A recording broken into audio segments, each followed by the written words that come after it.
again guys, this is Jess. Today I am going to share with you guys our examination in PE 103. We were assigned to choose a particular traditional Filipino games, and among all those games, I've decided to choose the Sungka.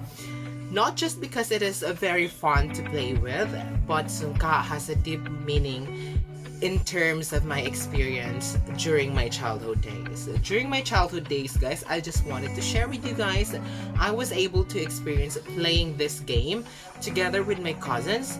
It is one of our pastime, especially that our Lola introduced this game to us. She was able to instill in our mind how important and what are the strategies to win the game. And during that time, I don't know, but I have that feeling of enjoyment every time I play that game, and I hope that through this video I would be able to show you guys how this game being played and how fun and how enjoying this game to play. As we dig deeper about the traditional game called Sungka, so the recorded history of Sungka dates back to the 17th century. In 1617, a missionary priest mentioned a game called Kunggit. Father Jose Sanchez described it in his Visayan dictionary. He said that in Kunggit, the players scooped and distributed seashells across a row of holes. These holes, he explained, were engraved on a wooden boat-shaped board. However, during this time, the rules of the game were not described in enough detail. It was in 1937 when Gabriel A. Bernardo decided to document complete matches between two players.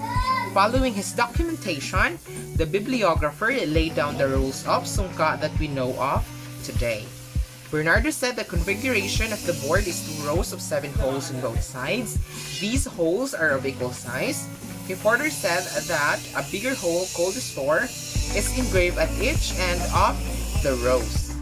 As Filipino migrates to other countries, they don't only bring along their personal luggage, but they also take with them a part of their culture. And this includes Sungka. Also, they don't play the board game only among themselves.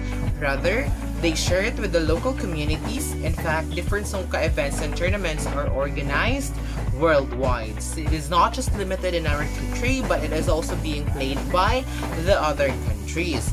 And in fact, during May 2006, in celebration of the Asian Games in Sports, the Philippine Embassy in Pretoria, South Africa hosted the first Sungka game competition. So during 2008, the Philippine Language and Cultural Association of Australia, or PLCAA, organized a Sungka competition at the Sydney Regatta Centre in Perth.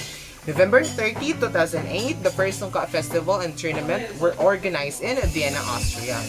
So an annual event in the Philippines, a yearly Sungka competition is organized during the Kadayawan Festival in Davao City.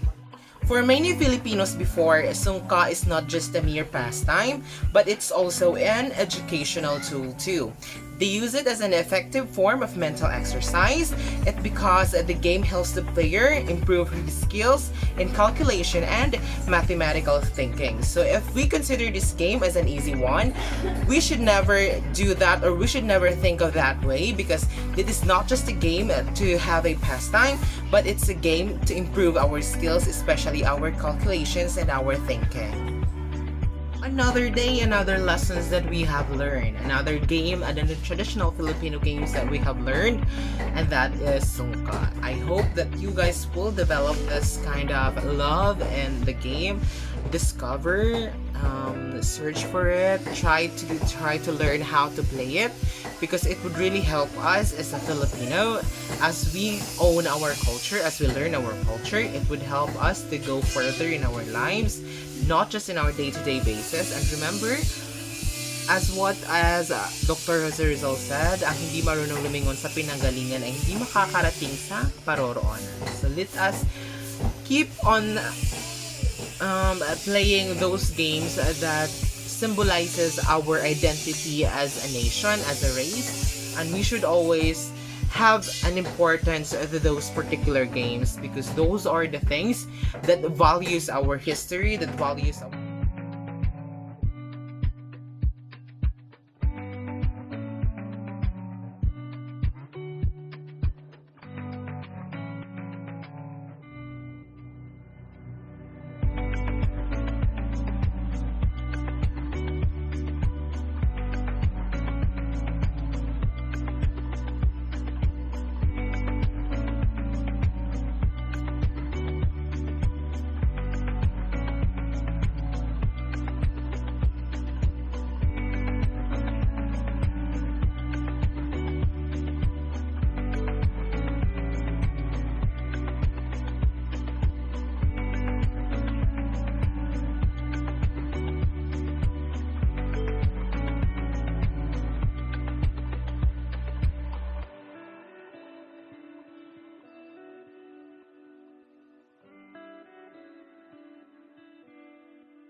I hope, guys, you have learned a lot from the information I've shared about the Sungka, about this traditional Filipino game. I hope that you will continue to play these games so that we would be able to preserve this culture of ours, so that this information or so that this game will be passed to the next generation, and what our ancestors did to preserve this kind of culture, because it is very fun to have, and it is and we are very lucky to have this kind of game because it serves as a rich nature of our culture. It really brings back to the old days, the good old days. Bye.